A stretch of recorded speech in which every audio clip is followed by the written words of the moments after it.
Hello, everybody, and welcome to another episode of the DUI Experience. It is Wednesday. I am Drew, and joining me here, as always, Justin from SpineBuster Tees and SpineBusterTees.com. And for anyone that notices, I am not on a computer. If anyone that watched Sunday's stream of Real Bites, there was a lot of technical issues, not just on my side, but on Joe's side, and my computer just decided to, fall on its last legs, being a 10-year-old laptop. So never fear. Luckily, StreamYard gives us the option to just record on here. But yeah, we're here. We got some things to talk about. It's hot as fuck. I know Justin's tired. I'm tired too. But we're going to try and read through this show the best way we can, the best way we know how.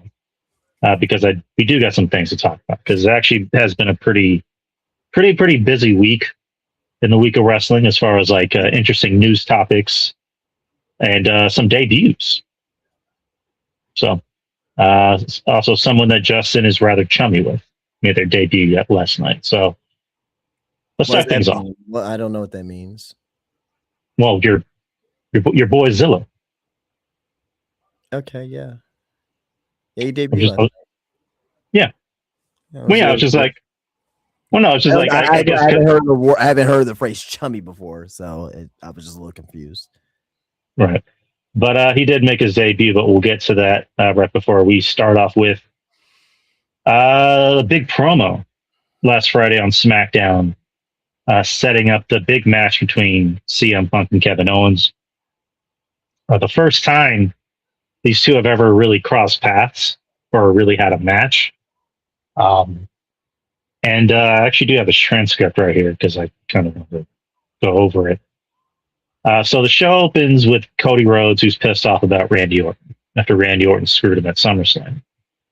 And then Cody comes out with giving answers. Punk comes out pretty much saying, like, I had nothing to do with it. I'm not as pissed off as you are, but I'm pretty pissed off. So we can go find him and beat his ass. And so Kevin Owens comes out while Cody's leaving. Nick Aldis, who's trying to like keep the peace, is like saying, like, you guys have to be professional. CM Punk says, don't worry about it. I'm a professional. I can handle it. Okay, what are you here to claim your title shot? I mean, I see you're dressed up to wrestle. You're in your gear. And then Kevin Owens says, I never brought it. I never bought it. When people told me that you changed, when you came back, everyone said, oh yeah, he's different. He's mellowed out. He's a family man. But the second you got back in that position of power, the second you got that championship, you immediately showed your true colors. You proved it tonight, offering Cody Rhodes a rematch just like that, completely bypassing me, the guy who earned the number one contendership. You're an arrogant psychopath. You think everybody was just waiting around holding a breath for you.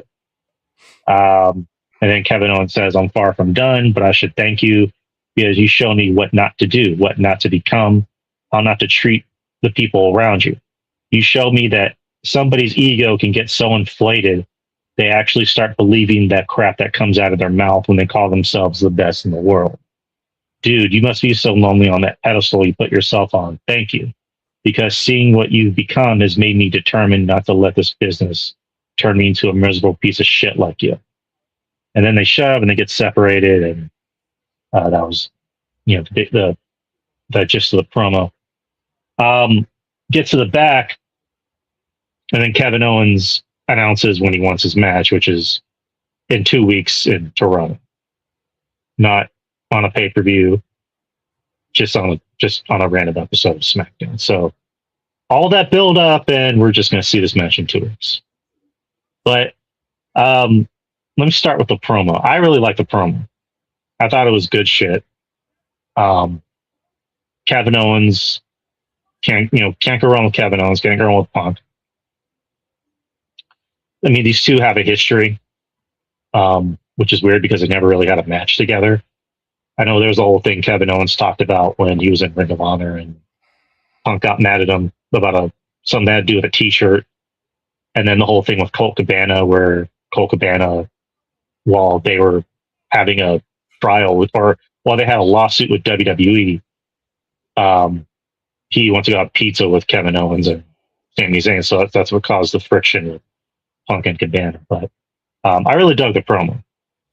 You know, there's always a realism there's always a hint of realism in a lot of feuds, and obviously there's a feud here because these two straight up do not like each other. I don't think they ever will like each other.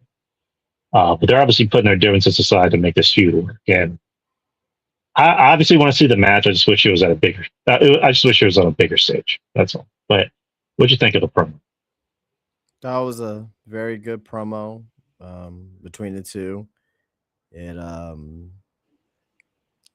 did what it needed to do to build up this feud. And I'm happy to see that it's going to be happening in 2 weeks in Toronto, because it gives you a better chance of Kevin Owens may win, possibly. We'll see, you know, because it's in Canada. So you think he might win? No, I didn't say that. I say it gives him a better chance to win versus on another show, because it's in Canada. Right. I mean, I kind of hope they keep it going, personally, even after that match. If that's the case, then that means Kevin Owens has to win the title, doesn't he? In some fashion. I'm not saying this first match. I'm saying maybe another match. If they're having a feud, Kevin Owens will have to be the champion at one point. No, you're not wrong. Because I know Sammy's still lingering in the background, so he's probably going to get involved at some point. Toronto. True. I mean, I can even see Sammy even maybe winning the Money in the Bank, just to kind of get back at Punk. But no, he doesn't need to win he doesn't need to win Money in the Bank. I see what you're saying, but like, he doesn't need to win Money in the Bank. Give it to someone. Right. Yeah, Braun Breaker, Trick Williams. There's a whole bunch of names you can put on there. No, you're not wrong. Sami Zayn doesn't need it. Yeah, he doesn't need it. He can maybe win it on his own again at some point. And stuff like Money in the Bank, I do agree. Like, it's better to give that to someone more fresh. It's the same thing with Royal Rumble. It's better to give that to somebody that's a lot more fresh, you know, instead of just like this same old people or somebody's already been in the spot before.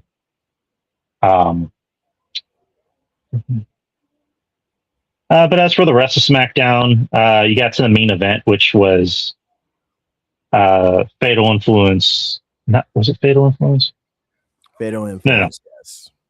Yeah, versus Charlotte and who? I have the match right here, but this thing's going slow shit. But anyways, Alexa Bliss came out. Yeah, go ahead. Yeah, Alexa Bliss came out, and she basically posed at the top of the ring where she did this, and she had the little doll with her. The lights go out, and you see Tatum Paxley on top of the rope. So it was Jade Cargill versus Charlotte Flair. That was the match. And then Jade's crew came out, and they were trying to do a beatdown on Charlotte. And like I said, Alexa came out, caused a distraction, and then the lights go out, it's Tatum Paxley. So Tatum Paxley's on the main roster. It looks like she's aligning herself with Alexa and Charlotte, which I think is pretty interesting because I like Tatum. I want her to do well. The word is that Charlotte personally requested her to be paired up with her and Alexa. So I find that interesting. I also find that pretty cool that Charlotte was like, give it to us. Like, let her learn from us. So I'm happy to see Tatum. Hopefully she does well. I mean, she should do well. You know, she got a pretty good reaction when she came out, and she's with Charlotte. And, you know, for whatever you want to say about her, she was with Alexa. You know, two vets who've been there.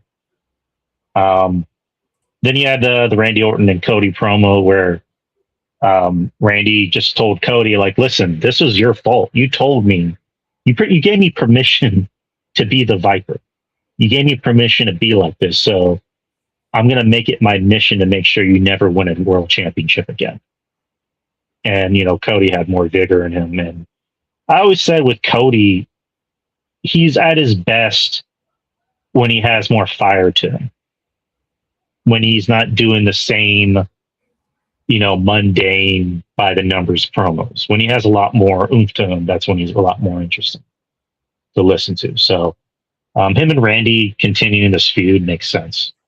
I mean, Hopefully it's a lot better than their Mania feud. But this should be fine. And then another injury bug bites WWE. Well, hold on there, man. Go ahead. I mean, breezing through everything here, but it's okay. You miss a critical point in that promo. What was it? What would you think? What would you think they thought? I can't even talk right now. I am so fucking exhausted. What you think that that we missed on here? What was said in this promo that was the most interesting? I put it to you this way: that was probably the most interesting thing said on this show. Even more interesting, wherever Kevin Owens and CM Punk said. The most interesting thing that was said on this entire show. I don't know. I might have said it already. I thought I said it already, but what was it? You didn't. It's what Cody said. What did he say? You don't remember? He says, "I don't have to be the good guy anymore." He did say that. Not I. Okay. Why do we think that's important?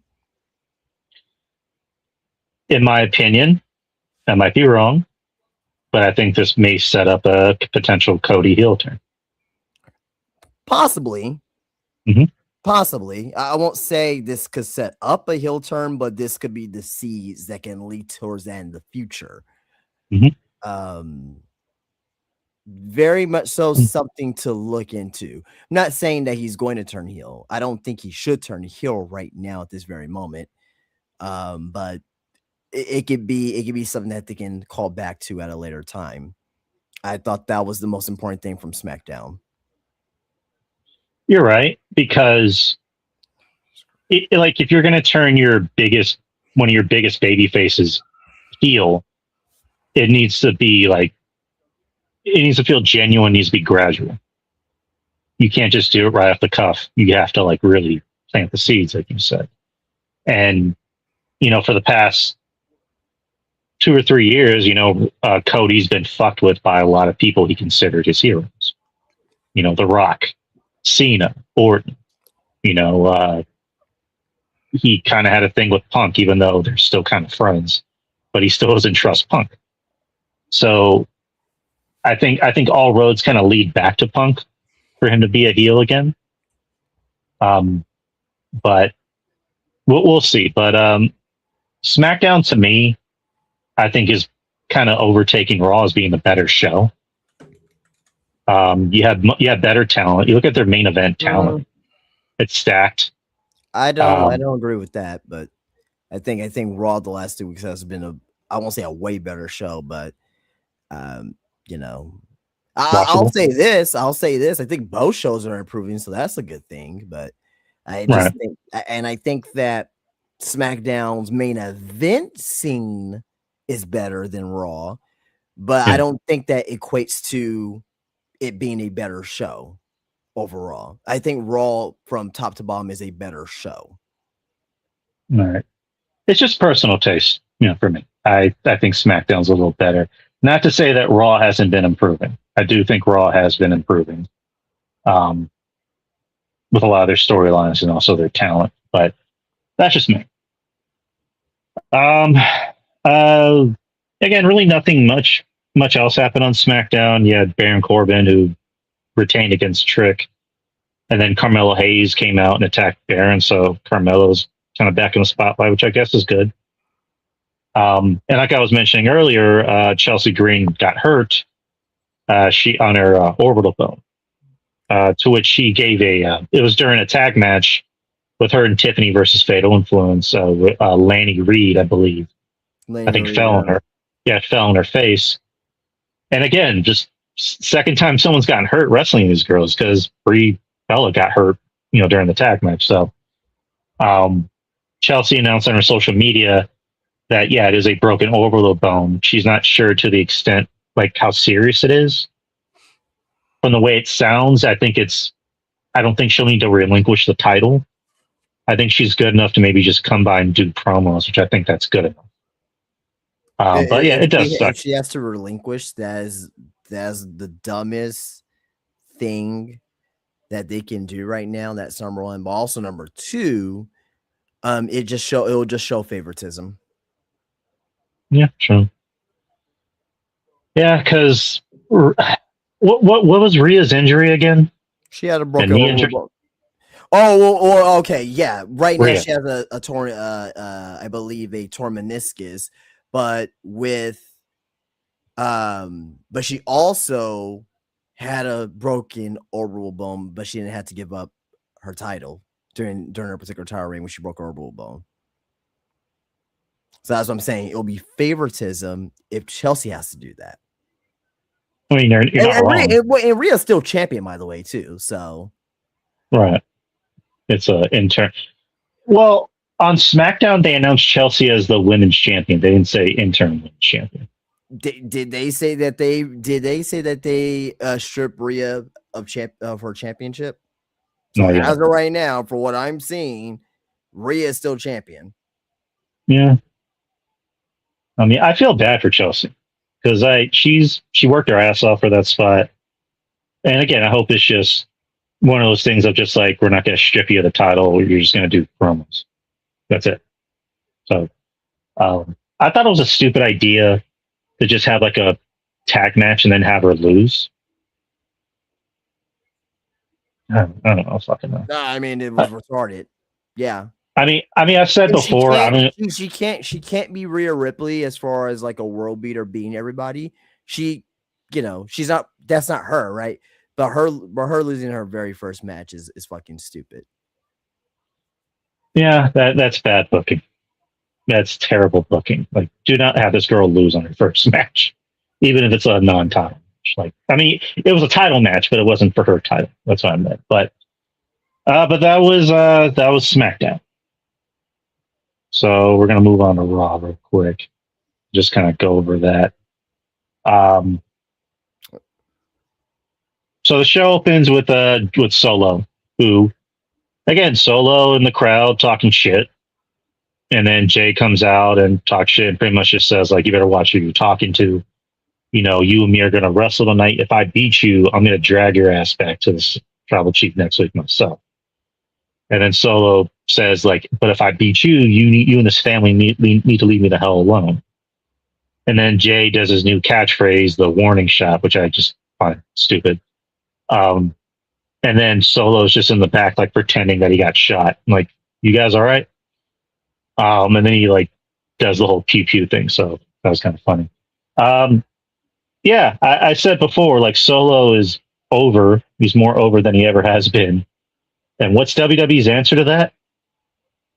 Squash it. Put him back with the Bloodline.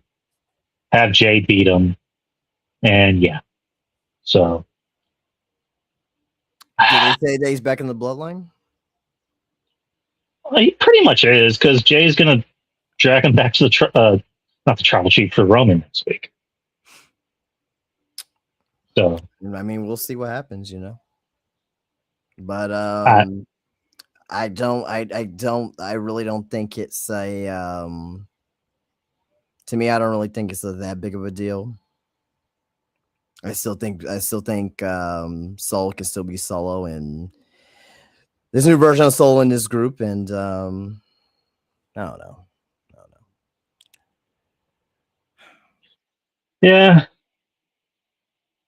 Yeah, I guess he blipped out. But I don't know, we'll see.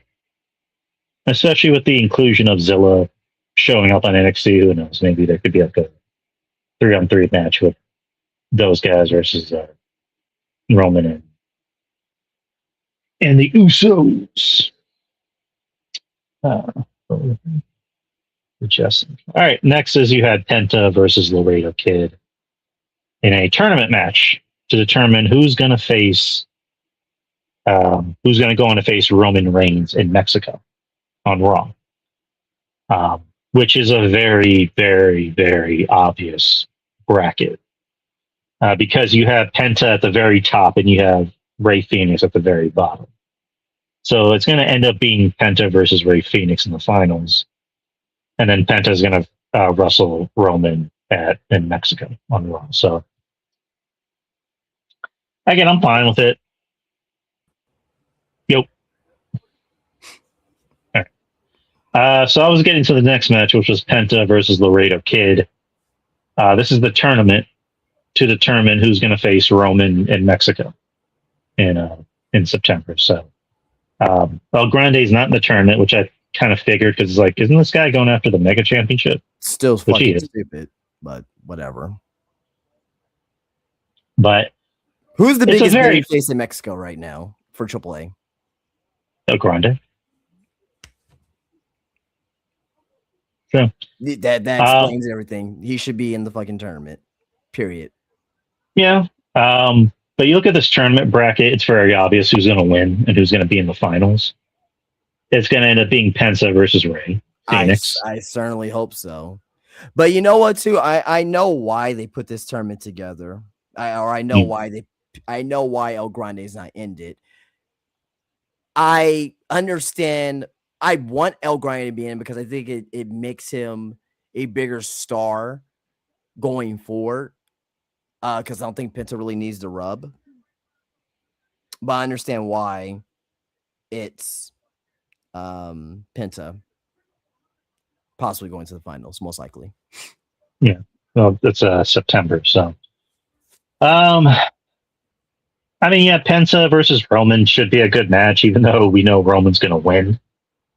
But, you know, the tribal chief being in Mexico. I guess that's kind of the big selling point. So, but yeah, Penta versus Laredo Kid. I thought it was a good match. It was good showing by Laredo Kid. Yeah, he's incredible. He's very, very good with Penta winning, of course. So, what do you think this is gonna come out of for Penta versus Roman? I know obviously Roman's winning, but like, do you see anything coming out of this? I mean, on paper, it sounds like it's going to raise Penta's stock because he was in a big main event match with the biggest star in the company. And Roman, and we're going to have a quick little discussion about Roman later, but like Roman, for what it's worth, he's very giving when he wants to be. And I can see him being very giving to Penta and allowing him to, you know, bump and do whatever the hell he wants, even though Roman's going to win. So I think this match, it needs more for Penta than it does for Roman.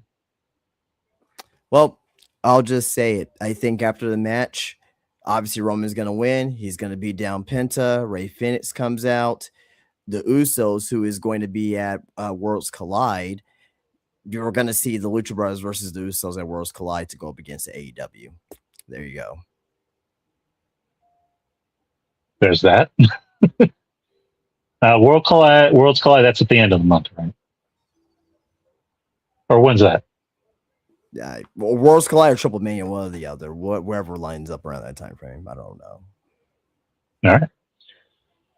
Next is Austin Theory come out, the Kiritazawa, while Braun Breaker is still pissed off because he wants Obafemi.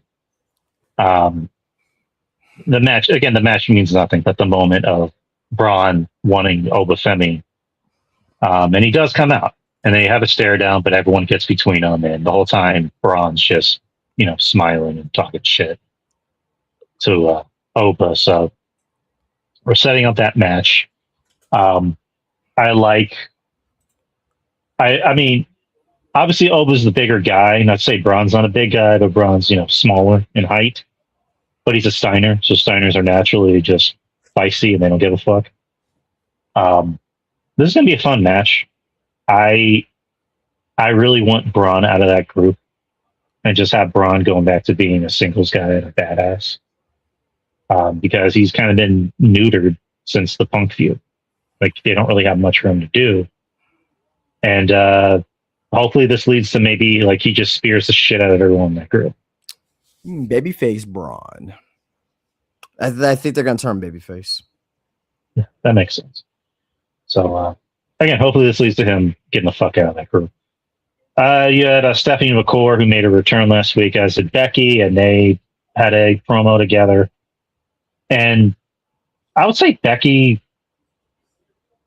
is she's always been a very good talker, but noticeably, you've kind of really taken notice that she's probably the best talker, a woman's talker in the company. Without a doubt. I don't think there's ever been any question. I think she's always been the best women's talker, or at least one of the best women's talkers in the company. I don't think there's ever been like much who comes close to her. No. She's really stepped her game. I mean, she's always been good, but she's really stepped her game up this year. Stephanie, I think her English has gotten a lot better. But it's like, again, Becky's so much better. And then, Liv comes out and they all Stephanie, she just needs to just like be genuine. Like people are, I mean, they're behind her obviously, right? But like it could be so much more believable if she just like, I think she tries too hard to speak perfect English instead of just try to talk. Right. Just talk. You don't got to worry about, you got enough charisma, you got enough backing. We're going to be more forgiving if you mess up a word here and there. But I think she's too worried about being perfect in speaking English. You're not wrong. But again, it's one of those things of like, it's good to have her back. I'm assuming this leads to a triple threat at like Saturday nights, or it's not even going to be Saturday nights. That the next one's going to be Sunday. It's going to be in Georgia. So, by the way, World's Collide is not this month. It is on the 26th of September. So, all right, dope.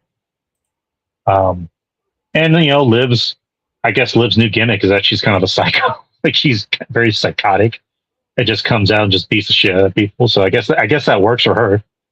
But yeah, you have three very talented women in the ring. They're all talented in their own ways. They do things very differently, which makes for a very interesting feud. So looking forward to whatever happens. Then you had Dragon Lee versus Dominic, to which again Dominic loses again for whatever fucking reason. And afterwards, you had Big Cass come out and take out Dragon. Let's talk about Dominic now. Yes, let's. Why do you think this is happening to him? I really don't know, because Dominic from a year and a half ago was like mega heat, and he's the current AAA mega champion, and now it's like the tale of two Dominics on the main roster. He is just treated like a bum. Yeah. And then on AAA, he's the top guy, or one of the top guys. I don't get what's happening. I don't get what's happening here. Like, you're doing this guy a disservice by just having him go out there and job for Danhausen and job for Dragon Lee. And I like Dragon Lee, but it's like Dragon Lee is, we know what his role is on the show. He knows what his role is on the show. And eventually they need to be careful, because they might ruin Dom. And he might end up losing him to the competition.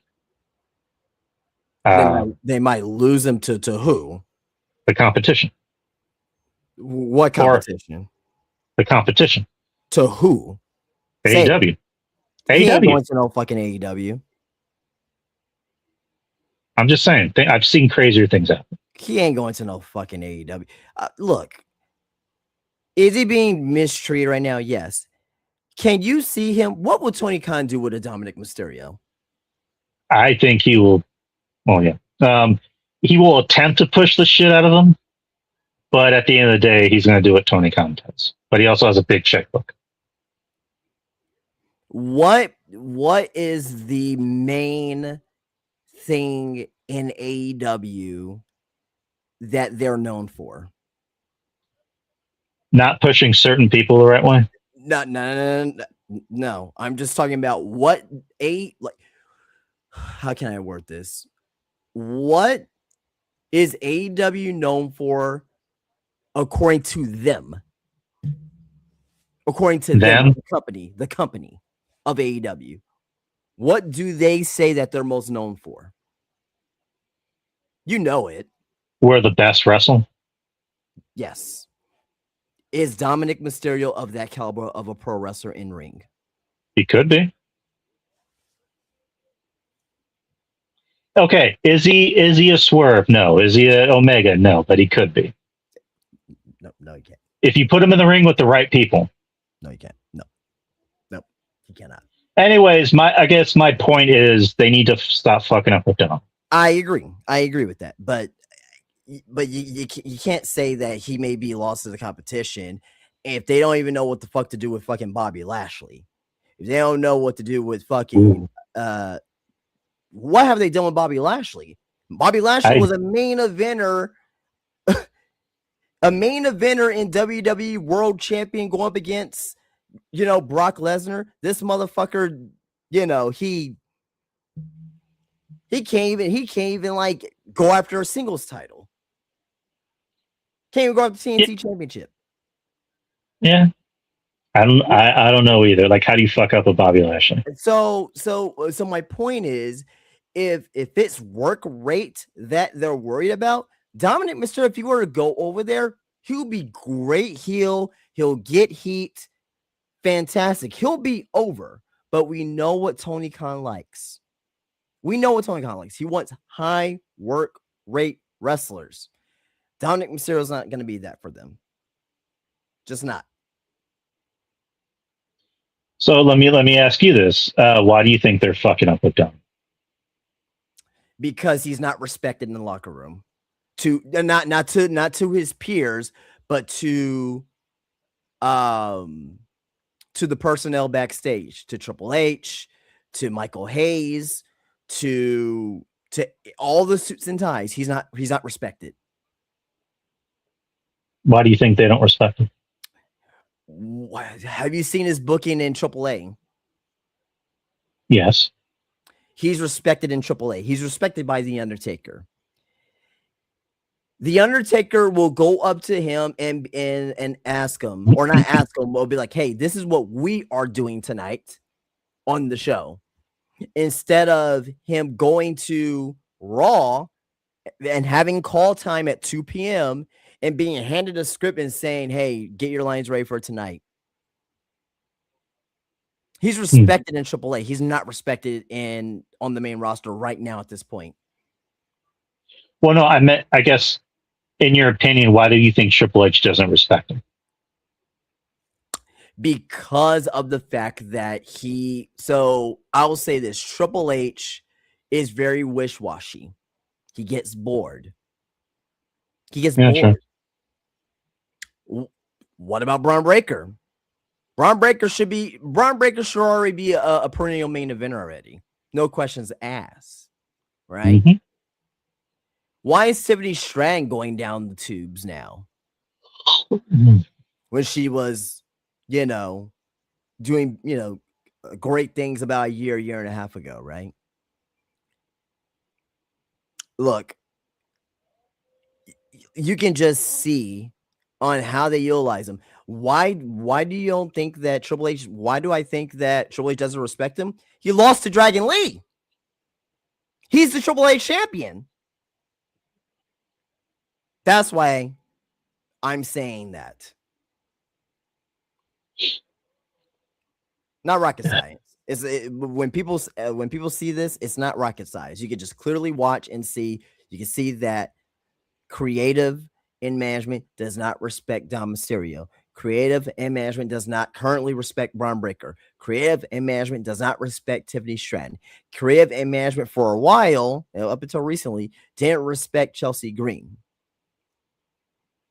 I mean, we can keep going down the list of people. Creative and management doesn't respect Lyra Valkyria.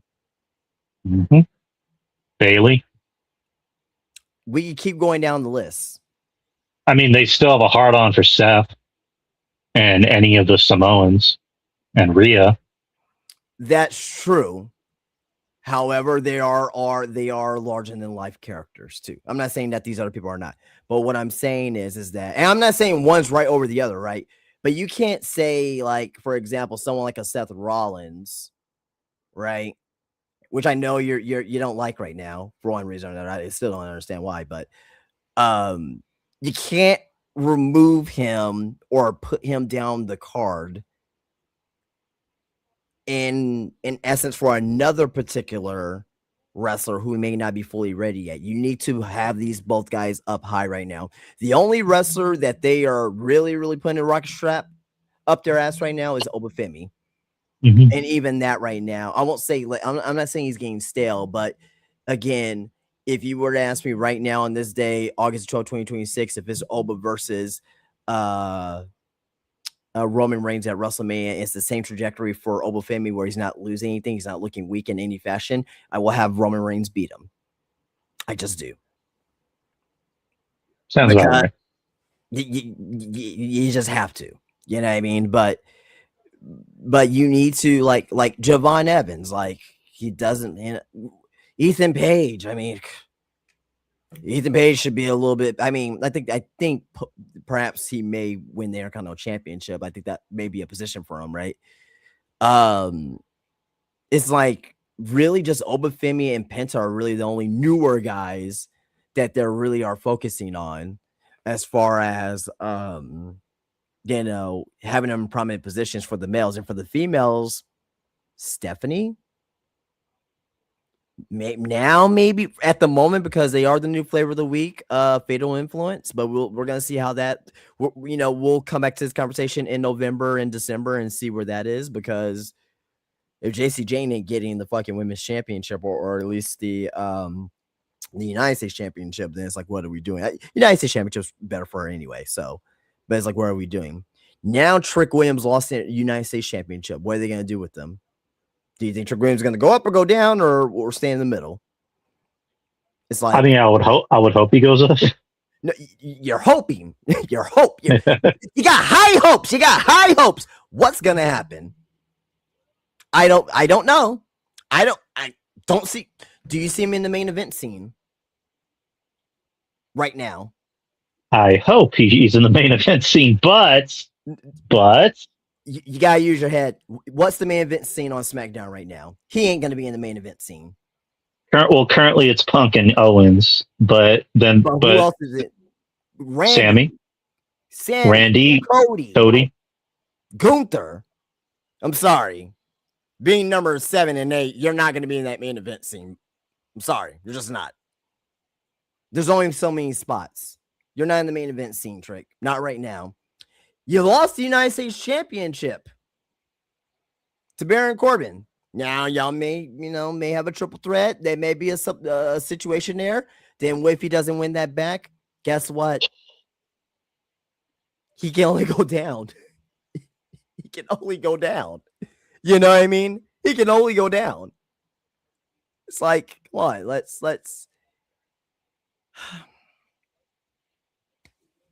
It's not my company. Not my company. No. I think you do a better job of booking this show. All right. So speaking of losing stock, so Ruka and Io Sky versus Judgment Day. I think it's kind of interesting pairing Soul with Io. Maybe she can kind of learn from her. And then you have the main event, Solo versus Jay, which I mentioned at the top of the show. Solo won, or not Solo, Jay won. And so now he's going to hand deliver Solo to the Tribal Chief next week. So, see how that works out. NXT. The big highlight from NXT was a debut that I don't think anyone saw coming. And that's the debut of Zilla Fatu. Well, unless you were me, I knew about it for the last 3 weeks. So, which you hid it from me this whole time. I can't tell anyone. I wouldn't have wanted to know. I'm just busting your balls, but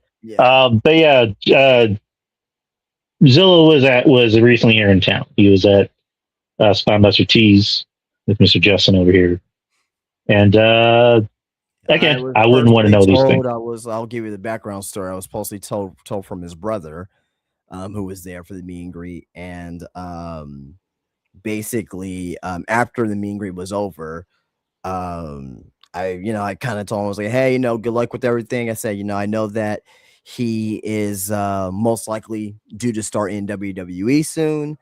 And he was like, yeah. He was like, possibly the next few weeks. He said sometime in August.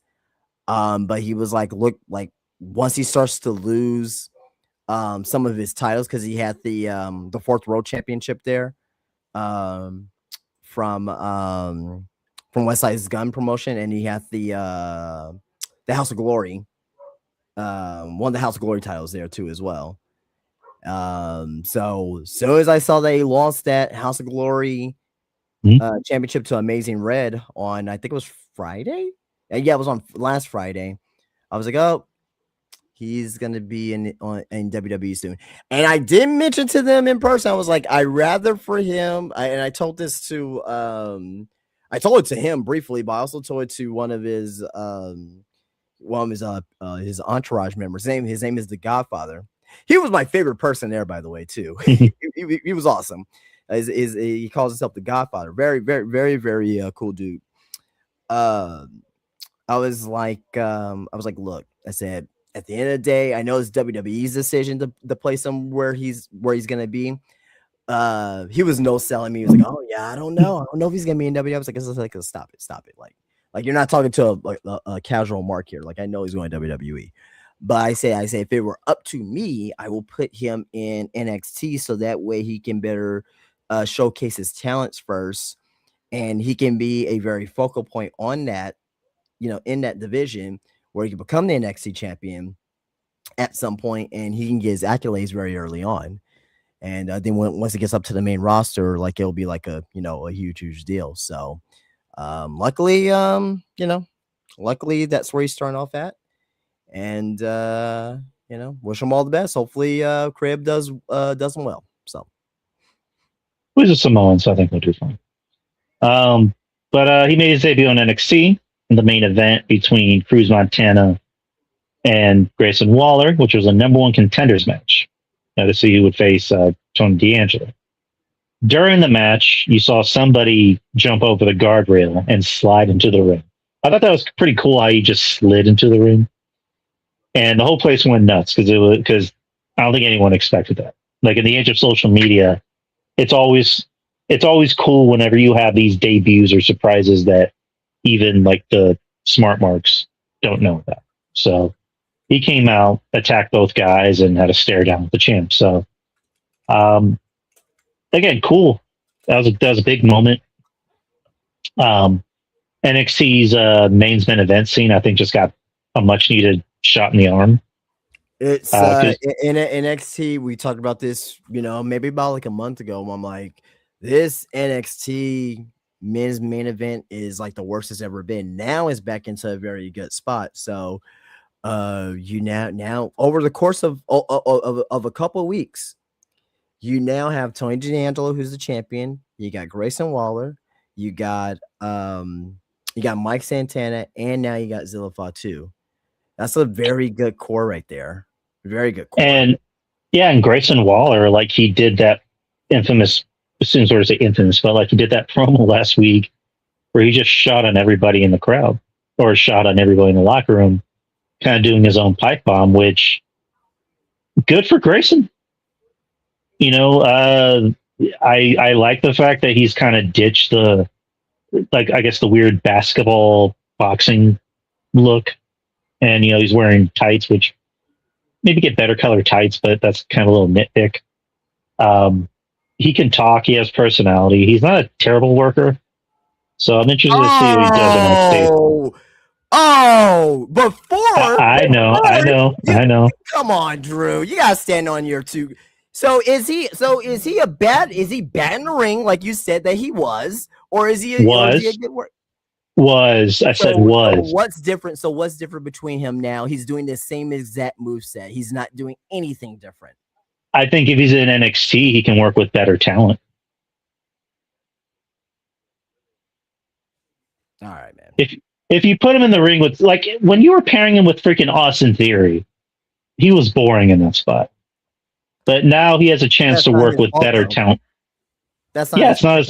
It's not his fault. It's not his fault. But you can't say that. But like, you can still be a decent talent or whatever, right? And have bad creative. You know what I mean? So, like, for example, we were talking about Dom Mysterio, right? Dom Mysterio's having shitty creative right now, on the main roster at least. But we know that he's a good talent. Now, for me, I'm not a huge fan of Grayson Waller. I think he can talk. I think he's a good talker for what he can do. He has charisma. In ring, I think he's serviceable. He has some athletic, very athletic spots, and he can have good matches. If this was 6-7 months ago, you're like, oh, Grayson Waller, we're doing the bus flip. Get Grayson Waller out of here. He sucks. I said the same thing about Dom when he was with his dad, and then look what happened. But that was due to a needed character change. Yeah, Grayson Waller is basically the same exact person. Yeah, but I don't know. We'll see what he does in NXT. He cut a good promo as well, but I just have to call that out. I'm sorry. I know you were. Same thing with Baron Corbin when he went down to NXT for a bit. I was like, oh, he's not terrible. I mean, he has good matches. He wasn't the same as X style. Yeah, I remember. Yeah, but he also had good talent to work with. Yeah. If you work the same exact style and you have mediocre talent, but you're also on a differently booked show, apples and oranges. But Grayson Waller was in AEW, then I'm just saying, right? According to I'm not saying for you, but I'm saying according to a lot of people, they'd be like, oh man, he's like the next Will Ospreay. He's amazing. Like it's like to me when I watch, I guess I watch wrestling differently from everyone else. Like, yeah, I watch and I analyze everything that they do. I don't really look up now if they have improved. I will say that, as far as like their in ring and everything like that else, it happens over time, not just like, oh, you go from the main roster SmackDown and okay, now you're in NXT and like all of a sudden over a week, like, oh man, you're probably not that bad. No, I just don't think we've been paying attention to the whole time. Now, for someone like Lash Legend, right? I still think Lash Legend is super green. I don't think she's like great or everything, right? But from Lash Legend 2 years ago versus the Lash Legend that we got now is better. She ain't great, but she's better because I've seen that evolution over time for Lash Legend. Raquel Rodriguez 4 or 5 years ago versus Raquel Rodriguez that we have today is a lot more better, more fleshed out performer. Same thing for Dominic Mysterio. Dominic Mysterio is a more of an extreme case because he went from super babyface rookie to a slimy heel, one of the best heel. I won't say heel turns per se, not necessarily turn, but like his rise of being a heel over that 2-3 year time frame when he first joined the Judgment Day was magical, right? Mm-hmm. I just don't think that, for me personally, Grayson Waller going from the main roster, he goes down to NXT, then all of a sudden it's like, oh well, he may not be that bad. Well, it's like, I was like, well, that's what I've been saying. I don't think he's that terrible, but it's like, I just find it funny. It's just overnight, for that. But regardless, we can talk about this all night. So. The rest of NXT was fine. I mean, for the most part, you had Kendall, who I guess is going after her next opponent, which is Kalani, but then Armstrong's there in the ring. Kendall's still selling, I guess, the cut on her ear or whatever. Yeah. I was gonna say no QCC, but they're not really in the group anymore. Miles and Tavion, they're the new tag champs. Yeah. So not bad for them. Gosh. They're good. I'm saying they're good, but the issue I have with it is that just shows you your lack of tag team that you have in NXT. That's the next focus that they really need to, pay attention to is their tag teams. I thought they could have just kept on the Vanity Project for a while longer, but whatever. Yeah, I'm surprised they kind of just took the titles off of them like that quick as soon as they got in the ring. Like I thought Vanity Project did a very good job, in that position. I think they can kind of use that spot more because they kind of seem like maybe the only legit tag team in NXT. But pretty much, yeah. As for the rest of the show, you had Izzy Dame and Nico Vance versus Lizzie Rain and EK Prosper. Prosper and Lizzie won. EK Prosper is another Leon Slater, another Kevin Knight, and it's not a bad thing either. It's not a bad thing here because I think he's a very, very athletic worker for sure. So didn't he have another name? Wasn't that Eli Knight? Oh my God, you are fucking right. You are right. Jesus, a lot, and that's another thing too. A lot of these guys really look alike too. A lot of these guys really look alike. Yeah, because I could have sworn I saw. No, you're right. No, Eli Knight's the one I'm thinking about. No, you're right. But EK Prosper is someone different. I'm thinking about Cappuccino Jones. Cappuccino Jones is he's in Evolve. He's actually having a match tonight too. He's in a triple threat match tonight. Okay, he's pretty good. Yeah. Saquon Sugars versus Dion Lennox. Lennox won, and we're still doing the Dark State stuff. Robert Stone announced with Rey Mysterio, the GM of AAA, they agreed to a AAA Cruiserweight Championship match in 2 weeks with the number one contender match next week, including EK Prosper and La Parca. So EK Prosper's going places. You had for the Women's North American Championship, Ren Sinclair, our girl, versus Zarya. And not a bad match. I like Zarya kind of getting this push. It's being more of a dominant badass. And it's also good to see Ren out there getting a bigger spot in the show because she can actually work. And she's got personality for days. So, but Zarya won, and she's still the champ. So that's that. Our another friend of the show, Mason Rook, versus Cam Hendricks, because they're in a feud for some reason. Hendricks got the pin. Their feud's been very well done on social media. Yeah, yeah. I'll say that they've had a pretty fun feud. Mason, I'll give him credit where credit is due. He knows how to internet. He could easily just be like really obnoxious and just like shit on anyone that criticizes him. He just has fun with it. He's a rage baiter for sure. He has fun with it. Like even when Jim Cornette was talking about him, he just kind of gave a very polite answer, like, "Yeah, thank you, Jim." So then you had Lexus King versus Lucian Price. Price got the win, and I already talked about the main event. So that was NXT. Again, not a bad show. I mean, their men's main event scene's getting better. The women's scene is always good. Just need to improve that tag team division. Another episode of Dark Side of the Ring. This week was about Paul Orndorff, Mr. Wonderful.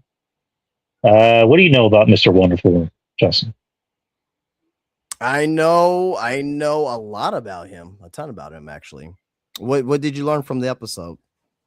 I had no idea how much of a huge star he was at one point. Yeah, he was in the first WrestleMania, had feuds with Hogan for the title. He was a babyface, turned to a vicious heel, joined the Heenan family. Yeah, he was a huge star. Right. The end of his life is pretty sad. Just like all these, episodes usually do, where he left wrestling early because his son was sick.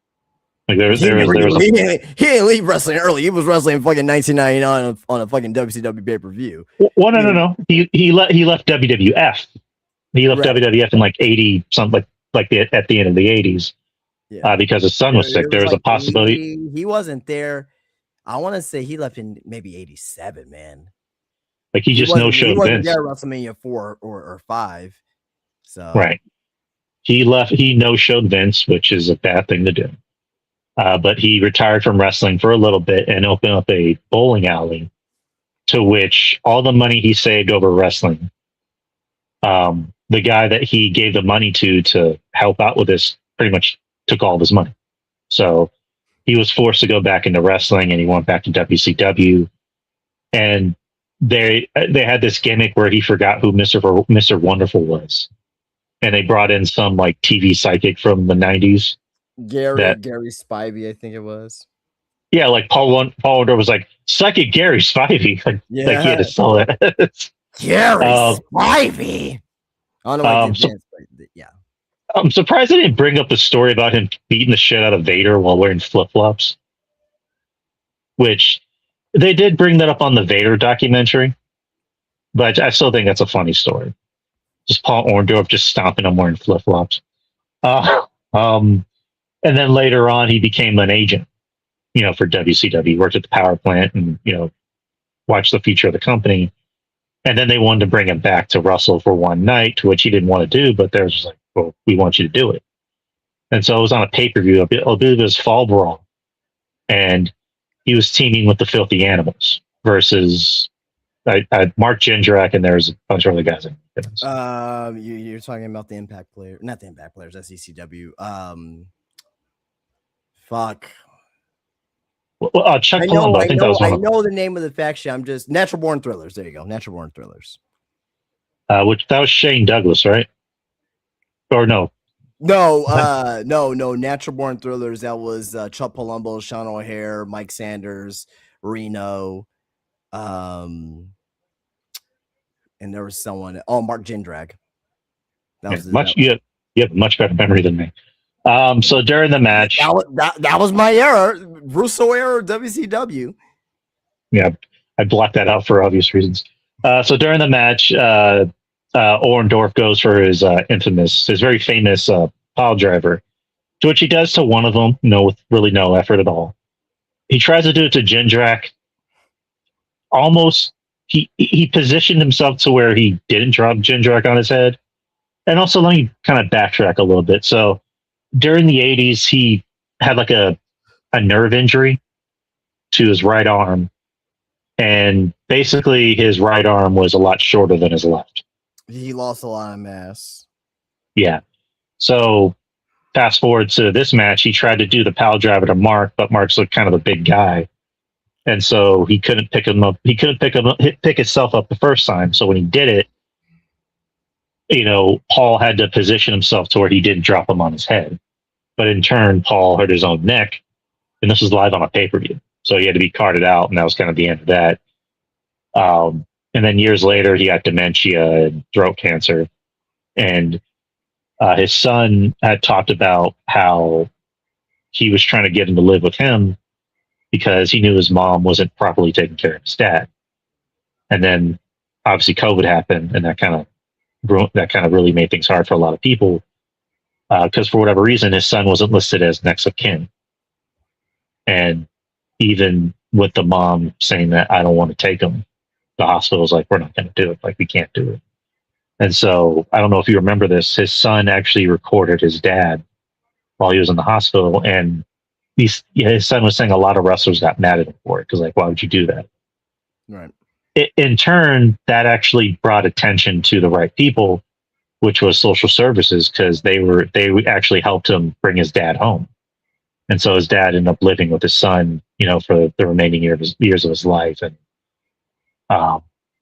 it was kind of a happy ending in a way because, again, his son got to see his dad for the last time, and he got left with his legacy. And a lot of people, they love his dad. They also love him too. So I do like those kind of endings where it's just like it's not all doom.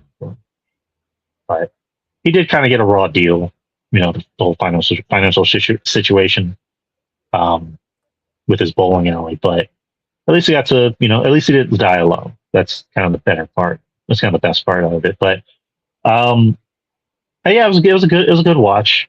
Again, I didn't, it's good to know about these people, especially if you're a wrestling fan. I know last week was the Renegade. That was probably a little bit more depressing. Yeah, Bill, he fucking killed himself. So, which a lot of people think that there might be some. It didn't sound like suicide. It might have been maybe homicide because the girl he was with might have shot him and made it look like suicide. So But yeah, I don't know what the next episode is. I need to look. But so far, Dark Side of the Ring this year's kind of been pretty good so far. I'm enjoying it. The Big Boss Man episode I thought was pretty good. But I kind of have two topics I want to run by you. I know we're at an hour, so let me get to one of them. So, how familiar are you with this whole AJ Styles son story? Very familiar. Long story short, AJ Styles' son and AJ Styles is in the right. I don't really don't care about what other people have to say about it. So for anyone that doesn't know, let me just kind of put them up to date. Get them up to task. So, AJ Styles' son Avery is currently a wrestler. He was recently at GCW, and apparently did pretty good. I didn't see. Eric, or it's spelled, his name is spelled Arik. So I don't know if that's Eric or Arik, but he puts, as someone who watched his kid skirt away from helping with a single thing at this very show, I like to just say LO effing L. To which AJ responds, he was paid to wrestle at GCW, not help you put up and take down the ring. That sounds like your job. You sound like a jealous douche. And then other people chimed in. I know Lexus King, chimed in. Cody kind of, made his 2 cents about it. Again, I'm probably not the right person to talk about this because I'm not really tied to the wrestling business. Kind of like you would be. Why am I tied to wrestling business? You're essentially part of the wrestling business. Look, I tell everybody this.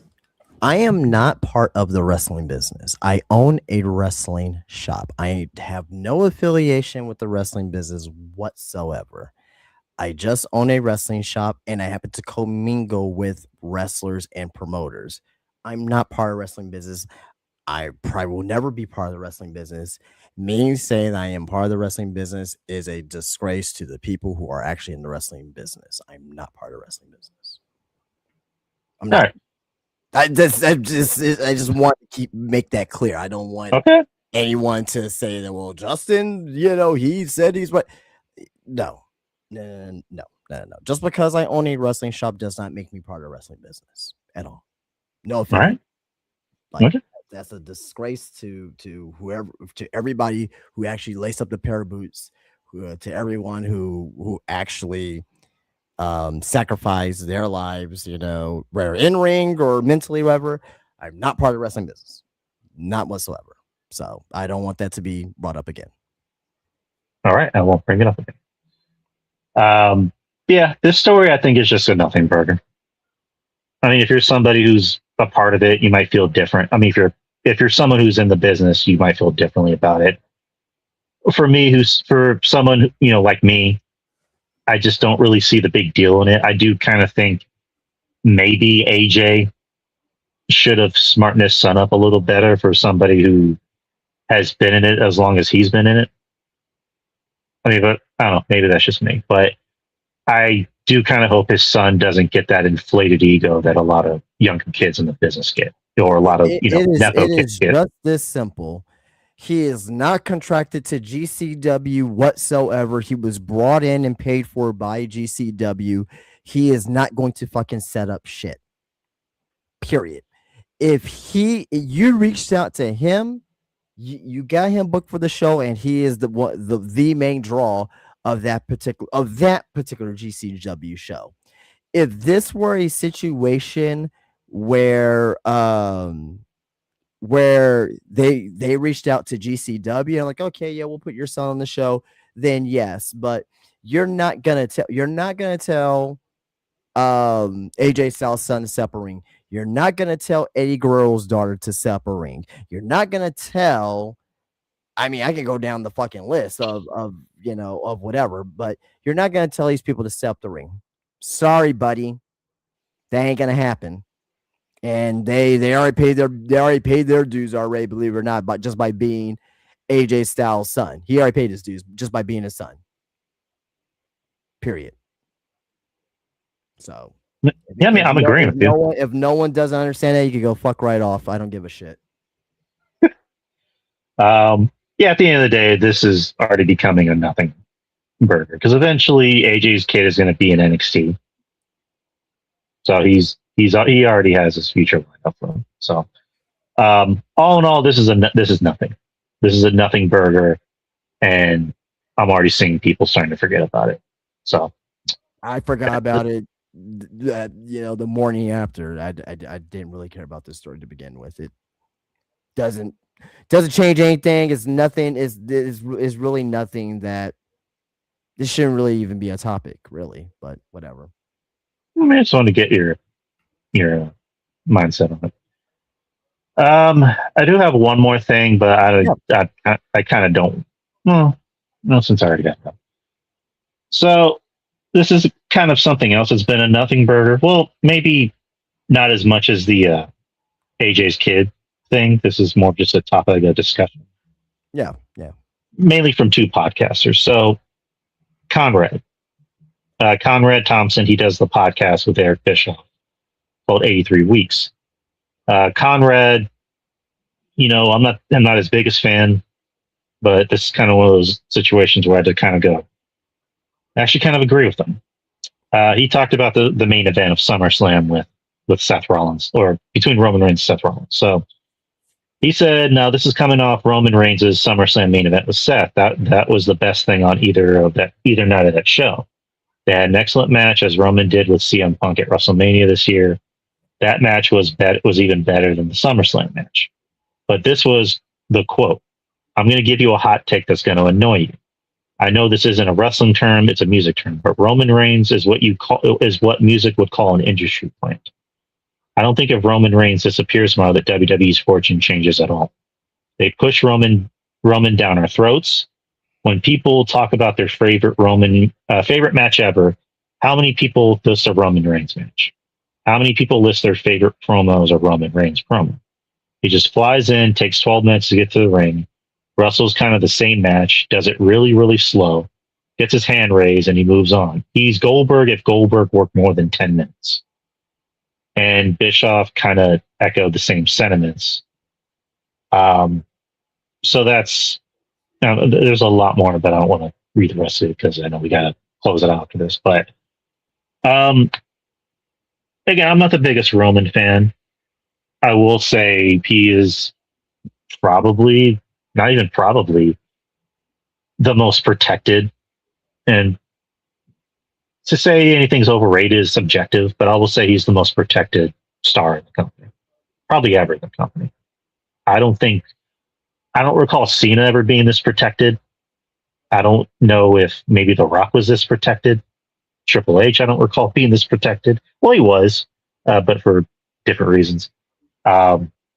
Roman, they spent when the Shield, like in 2014, they spent over half a decade trying to get this guy over as a babyface, and it didn't work. And then he couldn't even get sympathy when he came back, after battling leukemia.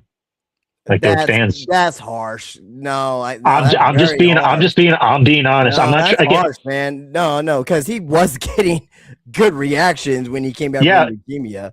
Yeah, and then he wrestled. Harsh thing to say there, man. And then he had the feud with Drew McIntyre, and the fans went back to hating him. So again, this isn't me trying to undercut the leukemia. Obviously, I'm not. I'm saying he couldn't even get heat out of that. I'm just being honest, man. Not trying to be mean. I'm just being honest. And then he went away. And then he went away during COVID and became the tribal chief, and it worked. But it's like, what's new about Roman now? Like, what does he do that's new? What does his character do that's new? You can say that, and I agree with that. He doesn't have a new layers to his character, but you can say that for a lot of people too. What was new? What was new for Stone Cold Steve Austin in 2003 versus 1998? Well, he wasn't wrestling in 2003. He wrestled in 2003. Yeah, just that Mania match. Okay, 2002. You can kind of tell where that was going off. I mean, because for a multitude of reasons, I know he was talking about having health problems, and then there was everything else that was happening. Health problems. I'm talking about character. Well, that's where I'm getting at. with his character, it almost seemed like he was getting lost in the shuffle. Because that was around the time when you had Brock come in, you had Orton come in, you had Cena. For Roman Reigns, I just think this is I won't say a nothing burger, but I think there is a little bit of validity behind it. But to say that he's overrated, I don't agree with that. I just think that it's coming from two guys, especially Eric Bischoff, who shouldn't really be talking about people's characters and like people's if someone's overrated or not, you know what I mean? Like you know what I mean? Like you hit big with the NWO in 1996, and you got lucky with Goldberg, but outside of that, and Sting, by the way, you did have that, but outside of that, you didn't really like develop any characters. That's why Eddie left. That's why Benoit and Jericho and Rey Mysterio and Perry Saturn and Big Show. That's why all these guys fucking left your company, because you didn't want to develop new stars. So you can't really talk shit about people's characters or character development. At the end of the day, you didn't develop any new characters when you're in fucking TNA either. So what the fuck do you know about building new characters? That's number one. But also number two, with Roman Reigns, at the end of the day, I ask this every single time. If Roman Reigns was not in this position, would WWE be better off with or without Roman Reigns? They would have been, huh? Well, you did ask me that. No, I'm not asking you. I'm just saying in general. I'm just putting the question out there. WWE will be better. They will be worse off if Roman Reigns was not there. Period. They would have been worse off if there was no tribal chief character. If he wouldn't have come back in 2020 with the tribal chief character, let's just say he's like, fuck it off. I just want to stay home, right? He just wants to be known as a big dog or whatever. He just stays home, and Vince didn't want to bring him back at that time. WWE would have been in a worse position. Yeah. Period. No ifs, ands, or buts. WWE would have been in a worse position. Cody wouldn't have the rise that he would have had, because he wouldn't have that dynamic. Who could they even put them up against at that time? Who could have stayed and been in Roman Reigns' position? Would have got somebody from an AEW to come on over and to be that heel? We don't know that for sure. I just think that is a disingenuous. Now, I'm not saying Roman Reigns is like, Mount Rushmore or anything like that. But, if I'm 13, 14, 15 years old and I start watching wrestling in the last 5, 6, 7 years, Roman Reigns will probably be in my Mount Rushmore, because that's all I know. Roman Reigns and Cody Rhodes, and you know what I mean? Like if I was a 13, 14, 15 year old, right? But for me particularly, he's not in my Mount Rushmore. Probably don't even have Roman Reigns. He may be top 10. He may be not me, for me personally. I'm saying to the company. To the company, he's top 10 of all time. He's just this to the company. Yeah. What you give that face for? You name your top 10 for WWE of all time. As far as for I'm not saying your favorites. I'm saying to WWE, to the company. Like where I think Roman would probably be like 9 or 10, but I think he's top 10. I'm making that face because you're right, because WWE they're going to do that revisionist history bullshit with Roman, where they're going to act like he was a bigger star than Austin and Hogan and Rock. Well, just how they did with Eddie Guerrero too, which was dumb. Yeah. Well, I actually did that. I don't recall them doing that. Oh yes. Oh God, yes. They made a list of they had a DVD and it was like the top 50 greatest WWE superstars of all time. I think Eddie was like top 3. Okay, yeah, that I'll disagree with, because again, Eddie, great wrestler. I loved it. If we're talking about top 10, top 15 greatest wrestlers of all time, Eddie's there. But in ring, yeah, you could probably say that, yes. Yeah, but like you can look it up. Eddie's probably the worst drawing world champion of all time. You can look it up. Yeah. And that sucks because, Eddie, we were all happy when Eddie won. And I think even Eddie alluded to that before he passed away, like in his book, that he thought he wasn't doing a good job as champion because he wasn't drawing ratings or he wasn't drawing big ratings for SmackDown or to the house shows or to the events. So, go ahead. Okay, I severely apologize. He was not top 3. He was not top 3. He was.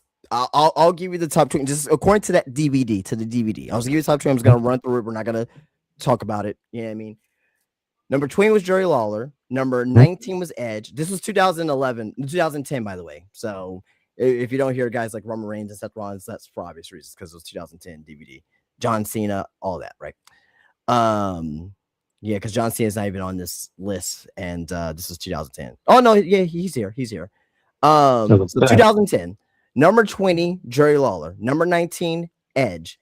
Number 18, it was non-applicable because number 17 was a tie, Dusty Rhodes and Ric Flair. So whatever, right? Number 16, 2010, John Cena. Okay. All right. So this is where the list gets a little, you're going to be like, what the fuck? Okay. You know, okay. So hold on. I want to fix this real quick. Okay. Number 16 was John Cena. Number 15, Mr. Perfect. No, come on. This is the DVD that they did. Number 14, Macho Man, which he should be higher in my opinion, but whatever. Yeah, Number 13, Gorgeous George. No one's ever seen Gorgeous George wrestle. I know he's very what's the word I'm looking for? Influential but you got Gorgeous George in 2010. You got him over Terry Funk, which was number 22. You got him over Hulk Hogan.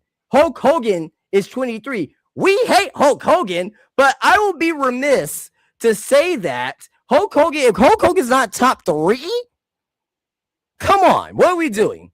So number 13 was Gorgeous George. Number 12, Triple H. Number 11, of course. Number 11, the guy who is above guys like Mick Foley, Randy Orton, Chris Jericho, Terry Funk, Hulk Hogan, Eddie Guerrero. Eddie Guerrero he's above Ric Flair? No. He's above Dusty Rhodes? No. He's above Jerry Lawler? No. Yeah, like he's above Foley? He's above Kurt Angle? He's number 11. Number 10 was Rowdy Piper. Number 9 was Rey Mysterio. Number 8, Andre the Giant. I swear to God, I swear to God. Number 7, I swear to God, God kill me. Strike me down right now. If I'm lying about this, strike me down. I swear to God, man. I swear. I don't even want to say it. I don't even want to say it. Say it. I don't want to say it. I'll give you 5 attempts to give me the name at number 7 real quick. Just give me 5 names real quick. Number 1, give me the first name. Well, I need a hint. He's a legend. Go. Just give me 5 names. Booker T? No. Is he black? Is he white? Is he Hispanic? Well, I'm not. Well, I'll be giving it away if I say that. So, Bret Hart? No. He's coming up, but no. Owen Hart? No. That's 3. Was he ever a world champion? Yes. And when I say name, you're gonna be like, he was world champion. He was world champion. Yes. Rick Rude? No. Was he ever in WWF? Yeah, of course. And he was a world champion. You're thinking about WWF. You're gonna correlate the world championship to WWF. Don't think about it like that. So WWE. Okay. Sure. How many times was he WWE champion? No, he wasn't WWE champion. So he was never a world champion. He was a world champion. You're equating world champion to WWF as if it's like the only company in history. So WCW world champion, NWA world champion? Around that era, yes. Ronnie Garvin? Give me a name. You just give me a name. Ronnie Garvin? No, God, Jesus! If it was number 7, I would have killed myself. Number 7 for the greatest 2010, by the way, greatest superstars of all time on this DVD list. It is Ricky the Dragon Steamboat.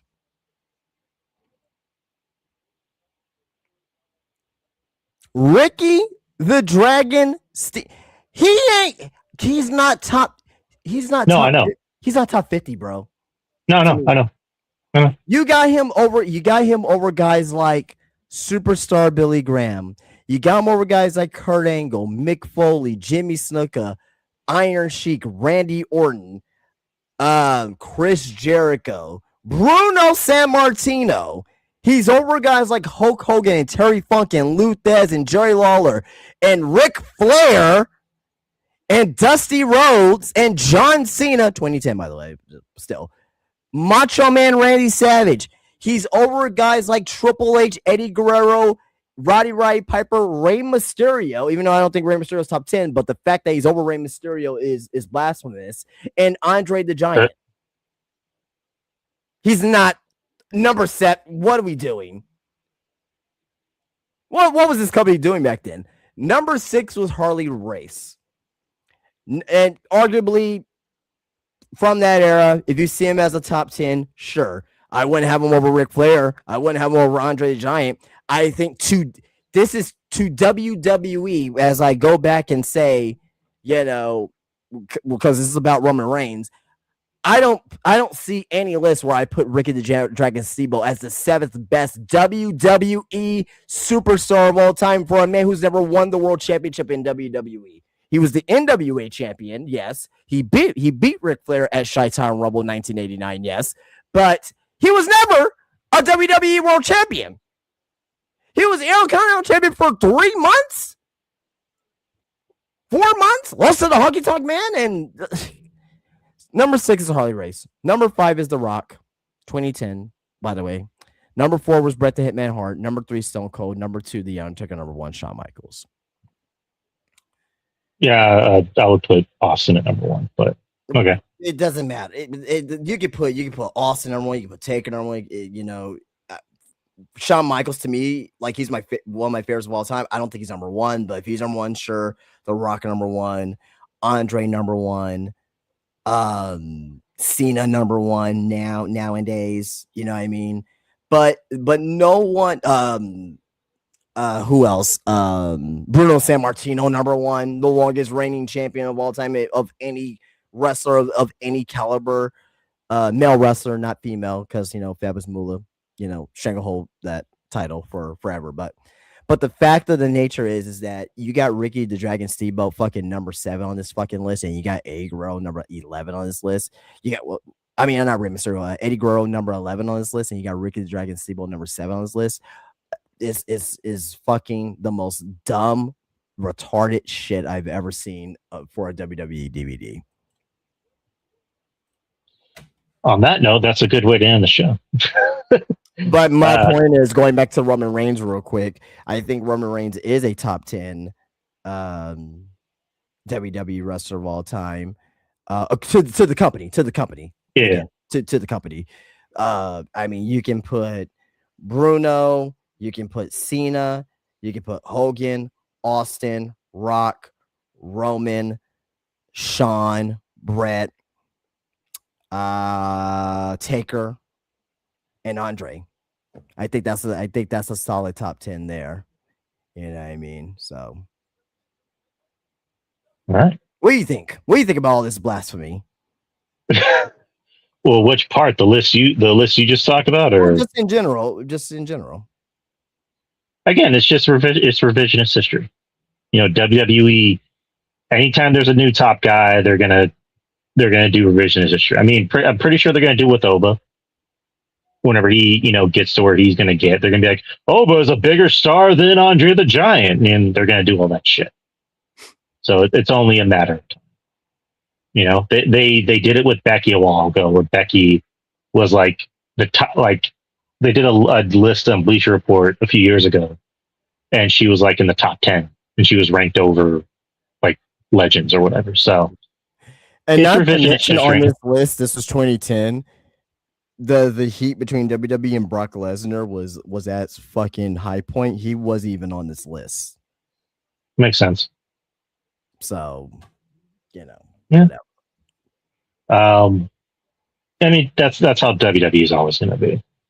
I mean, they're not really like that now, because they still every now and then will mention people that don't work for them anymore. They'll still mention Dean Ambrose, when they're doing Shield stuff, but sometimes they'll mention them, but they won't show them in a VO package. Like, okay, yeah, that's weird too. So stupid. But back to the Conrad point and the Eric Bischoff point, saying that Roman is overrated. I humbly disagree, because if you take Roman out of this position and you fill it with someone else, the last, especially 2023, 2024 of WWE, I'm just saying, man, 2023 and 2024 in WWE, that was a really special time. And Roman Reigns on the Bloodline was that. No one back then was like, oh, Roman Reigns, he's kind of overrated. No one was saying that back in 2023 and 2024, because we were just all living in that moment. But now, since the business is getting slower and since the Bloodline is not as hot, all of a sudden he's overrated. Well, I was starting to feel. So go ahead. Well, I was starting to feel that like towards the end of his title run, before he went against Cody, where I'm like, okay, this stuff has already run its course. Like, I don't want to see another long ass title reign by Roman. Like, drop it to Cody, and that's it. Like, this is where I'm starting to feel the Roman fatigue. So, but I mean, I will agree with you. When it comes to, he is a vital part of this company, where like if he retired tomorrow, they wouldn't do as well, because he's still box office. He's still their top guy. He still gets a big reaction anytime he comes out. It's just, again, I don't like how he's booked. I don't like this whole thing of like, I'm going to call everybody that's beneath me, poor people, and I hate people, and I'm going to treat my family like shit, but I want you to acknowledge me. That's his character, though. And then the same thing with you have to agree with the character. I'm not saying you have to agree with him. I'm saying that's the tribal chief. Right. And just the whole thing with the Usos, where like they did all this build up with Jay, where he broke free from, Roman, and then became a star on his own. Granted, I wasn't the biggest fan of it, but he still became a star. Right. And then him and Jimmy just go back to Roman. So like that, just you know what you can point to on that. Hmm. You know what you can point to on that to where that, because you know what's happening right now. Jay sucks.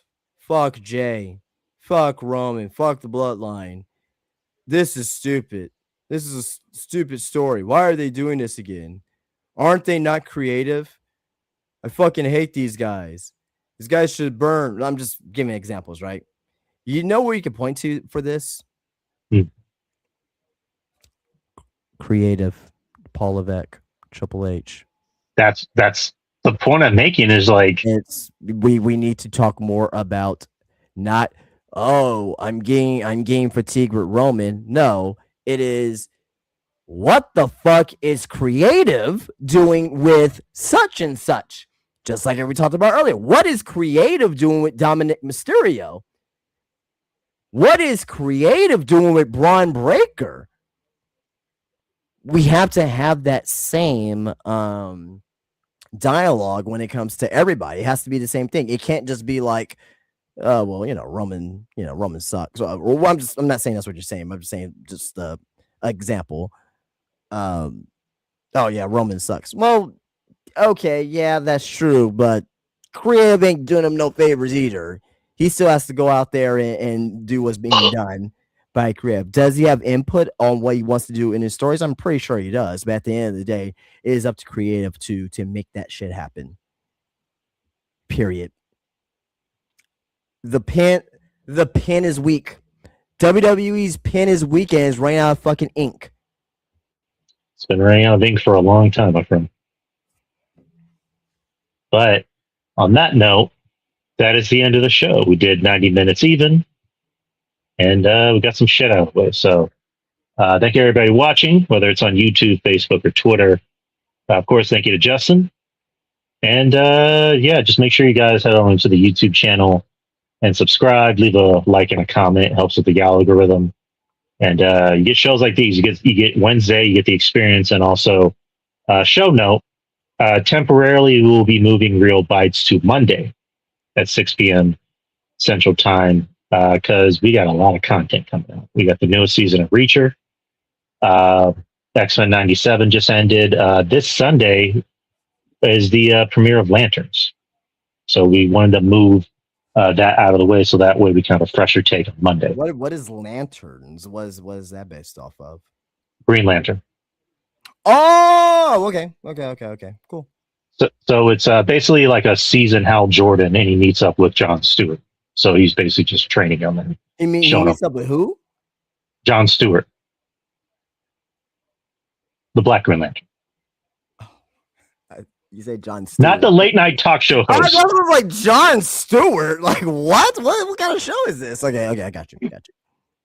Well, the story behind that name was there was this creator, I forget his name, that he wanted to make a black comic book character that was more like positive and less gimmicky. Where it's like he came from a good family, he's well educated, BC&D. Right. And one of his people came up with the name Lincoln Washington. And he's like, really? You came up with that fucking name? He's like, well, what do you have that's better? Jon Stewart. And this was like years prior to before right. Jon Stewart, the late night talk show. So cool character. I think like did you ever watch the Justice League cartoon from the 2000s? No, I was not watching anything animated in the 2000s at all.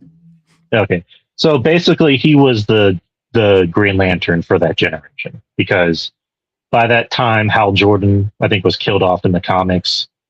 So was Barry Allen, and then Wally West was the Flash for that generation. So Jon Stewart, I think, is like probably the most popular Green Lantern. No, I guess out of all of them. So yeah, that's what Lantern. I remember the Green Lantern being black for most of the 2000s, with the exception of Mortal Kombat versus DC. Yeah, they went back to Hal Jordan apparently. So yeah, Lanterns season premiere is a Sunday, just so we can have a fresher take on Mondays, and everything that happened at D23 that's happening this weekend, and of course the season 4 of Reacher just dropped today. I fucking love Reacher, and of course we're gonna talk about X-Men 97. So, I got a lot on tap, man. There's a lot going on in the entertainment world the next few weeks. So yes, sir. And then tomorrow I'll be seeing the end of Oak Street, which kind of nervous about because I've heard very mixed to not so good things about the movie. So I'll still watch it. Maybe I might like it. You never know. So and then there's another movie I'm going to try and see this week, but if not, we'll see about it. But subscribe to the YouTube channel, people. Also check out the other socials like Twitter, Instagram, TikTok, Facebook. So, but Justin, take us home. Yeah, we'll see you guys later. Have a good night. SpineBuster Tees, people.